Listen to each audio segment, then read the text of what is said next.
say, to maybe more helpful piece of advice, the thing that helped me a lot early on was coaching somebody and then having somebody else come in and coach right in front of me, that same person, and fix something that I wasn't able to fix. And I will tell you, usually it was because I rushed through and I didn't let them try to fix the cue. Like I said the cue and it didn't work, and I just assumed that it wasn't going to work. But this is, I mean, it's ridiculous. But Bill used to walk in. There was one time he walked in, and I said, okay, I want you to tuck your tailbone up towards the sky and then relax your abs. And then their abs did not relax. I was like, what is going on? And he was like, he came over and he said, okay, good. And now relax your abs, relax your abs, relax your abs, relax your abs. There you go. And that was it. That was the only difference that I needed to do. So I don't know. Something like that really changed my cueing to the point where now I work entirely remotely, and I get really close to the screen sometimes, and I look at these tiny little pixel movements, but I feel pretty comfortable coaching any movement, even on a 2-dimensional video call. But I can't say that I would say I was that comfortable if I hadn't been in the gym for 7, 8, 9 years already. Yeah, well, I mean, I remember those early intern days where you're on the floor and you give a cue and it doesn't work, and you have that like mini internal panic attack of like, oh crap, like what do I do? Then like you'll come over, or like Ty'll come over and like say one word and everything will just clean up, and you're like, oh, okay, like I may just need some more time in this. But based on that, I know you've coached a lot of interns and helped develop a lot of coaches, and you've done your movement seminar, if you want to talk about that a little bit too. So in terms of, as opposed to teaching clients, in terms of teaching coaches, what's your approach to get them the experiences you had into the point where they feel comfortable coaching and cueing on their own confidently? So that's a really good segue. So the movement seminar I structured as a group thing. I didn't want to do it like a series of me lecturing about coaching something, because I think you try to do too much with that and it gets too didactic, too lecture oriented, and it's hard to learn that way. So with the movement seminar, what I tried to do was pair people up. And so the idea is I'm not going to run it if I don't have at least 3 people who are, doing it, taking it. And they're going to each have their own mobility or movement problem that they're trying to fix. And they're going to talk about it. They're just going to say, I don't know that I want to give away all the secret sauce, but we have a system for evaluating these movements and for working through it. So I need to identify what is wrong, and I need to come up with a test so that, because your eye can kind of fool things. My here's a little, like, I guess I've been coaching for 10 years secret, but my tests now, like we talked about, I don't do table tests, but I will say, do you feel this and do you not feel this? And that to me is a good test to say, okay, well, it might look okay, but sometimes, I'm sure you guys are familiar with this, but sometimes the activity is not quite right. Like the muscle activity is too high in places where it's supposed to be low, So if you feel the right things and it looks good, then okay, let's keep going. And that's kind of just how I treat it now. But when it comes to learning something, you have to first understand the problem. Second, not succumb to your biases. And then third, you've got to try something. So you got to try a cue, or you got to have a regression ready, or perhaps a progression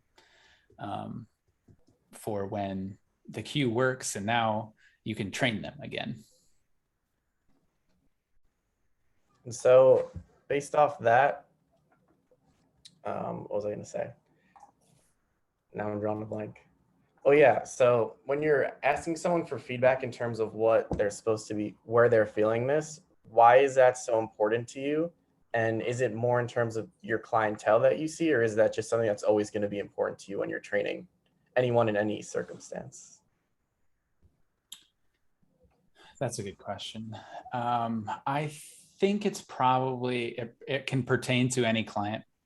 I have some clients who don't feel their body very well, which I mean is a blessing and a curse at some points. Like I have one I'm thinking of who has back pain, and just has no idea. Like she's always thinking about something else.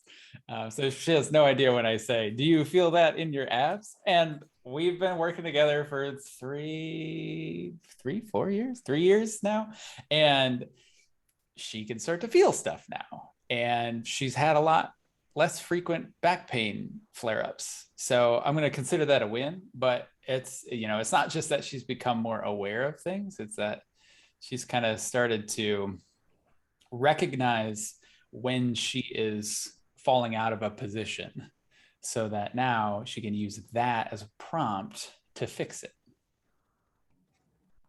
That's really interesting too, because I've noticed just working with people, especially leading up to some type of injury or flare up, oftentimes you'll get early warning signs where it's like, oh, my lower back was incredibly sore after this day. Or like, yeah, I started feeling this deadlift in like my neck toward the last set, but then I did another set.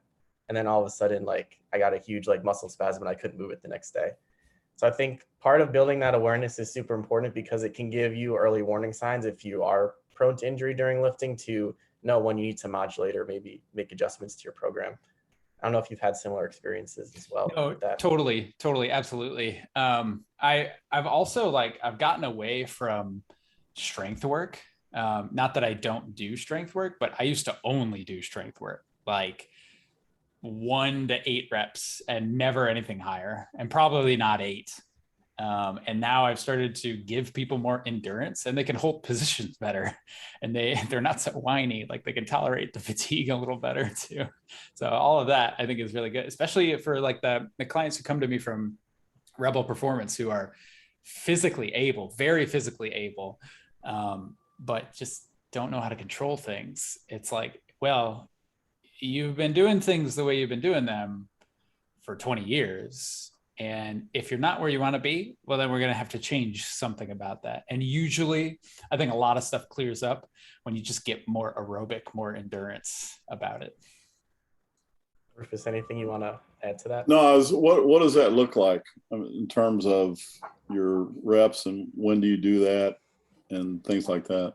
You're going to rest 30 to 60 seconds. I'm going to progress you. I usually start people at 10 reps and progress to 12 after 2 weeks, and then progress to, or 3 weeks, and then progress to 15. Your accessory work, I'll even have you go up to 25 reps in a set. That's where you'll probably rest like 30 to 60 seconds.